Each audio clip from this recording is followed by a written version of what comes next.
Sabe quando a gente pensa em identidade de marca? O que vem à cabeça?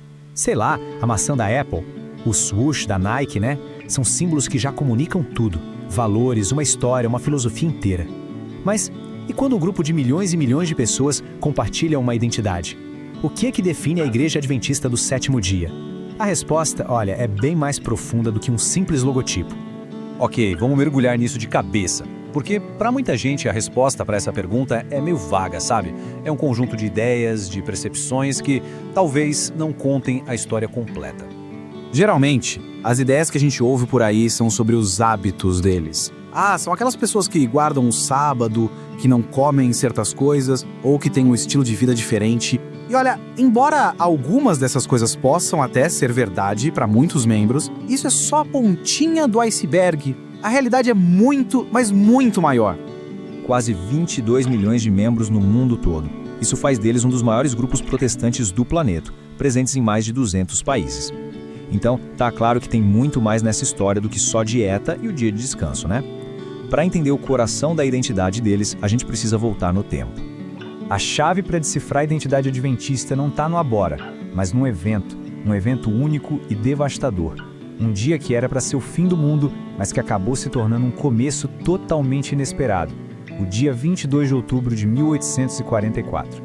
Tudo começou com o chamado Movimento Millerita. E olha que interessante, não era uma igreja nova, era um movimento que juntava gente de várias igrejas diferentes. Batistas, metodistas, congregacionais, todos unidos por uma ideia central e muito, muito poderosa. A crença de que a segunda vinda de Cristo estava prestes a acontecer. O mais fascinante aqui é ver como uma convicção geral, meio ampla, virou uma data cravada no calendário.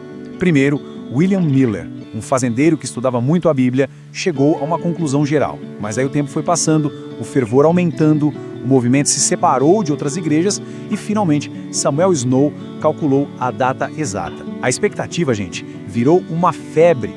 Era essa a crença que movia tudo. O Miller não estava sendo vago, não. Ele realmente acreditava que tinha decifrado um cronograma profético. Milhares de pessoas venderam tudo que tinham, largaram seus empregos, tudo para se preparar para encontrar o Salvador. A fé era absoluta. E então, o dia 22 de outubro de 1844 chegou e passou.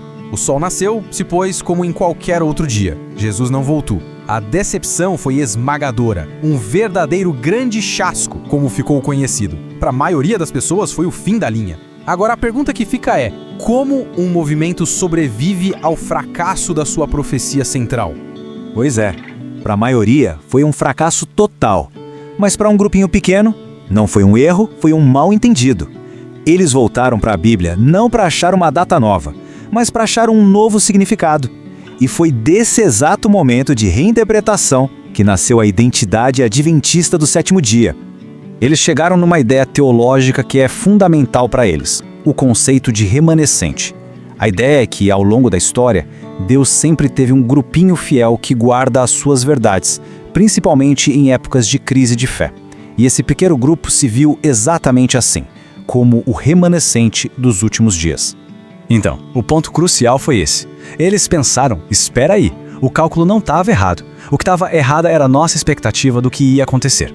Eles concluíram que, em 1844, Jesus não veio à Terra, mas começou uma nova fase do seu trabalho lá no Santuário Celestial. Os milleritas que aceitaram essa nova ideia e que também guardavam o sábado, se tornaram os primeiros adventistas sabatistas, o núcleo do que viria a ser a Igreja Adventista do Sétimo Dia. Mas essa identidade de remanescente não foi definida da noite para o dia, não. Ela foi debatida, foi refinada, foi formalizada ao longo de décadas, enquanto aquele pequeno grupo crescia e se tornava uma igreja mundial. O processo de se autodefinir, foi longo e bem complexo.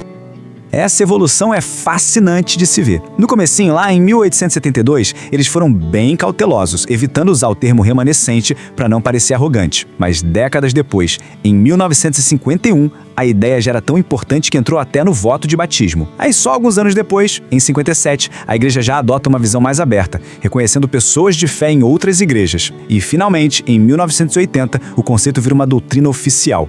Isso mostra bem como a identidade de um grupo pode ir se transformando com o tempo. E essa evolução não parou em 1980, não. Hoje, dentro da própria Igreja Adventista, existe um diálogo super rico que continua sobre o que significa exatamente essa identidade fundamental. Não é uma voz única, sabe? É um espectro de perspectivas. E essas visões variam bastante. Tem gente que mantém a visão tradicional, de que a denominação adventista é a igreja remanescente visível. Outros já defendem uma visão mais inclusiva, acreditando que o remanescente de Deus está espalhado por muitas igrejas. E ainda tem aqueles que veem o conceito como algo puramente espiritual, ou algo que só vai se tornar realidade lá no futuro. Essa diversidade toda mostra uma comunidade viva, que está sempre pensando e repensando sua própria teologia. Então, no meio de todas essas conversas, qual é a posição oficial da igreja hoje? Bom, é uma posição de equilíbrio. A Igreja Adventista do Sétimo Dia se identifica sim como um movimento remanescente e profetizado, com uma missão bem específica para os nossos tempos. Ao mesmo tempo, ela também reconhece e afirma que Deus tem filhos e filhas fiéis em todas as denominações e religiões. Essa citação resume perfeitamente a postura moderna. A identidade de remanescente não é vista como uma licença para se sentir superior, mas como um chamado para uma missão. É uma convicção que, na sua forma mais madura, convive com um respeito profundo pela jornada de fé das outras pessoas. No final das contas, a história da identidade adventista é uma lição poderosa.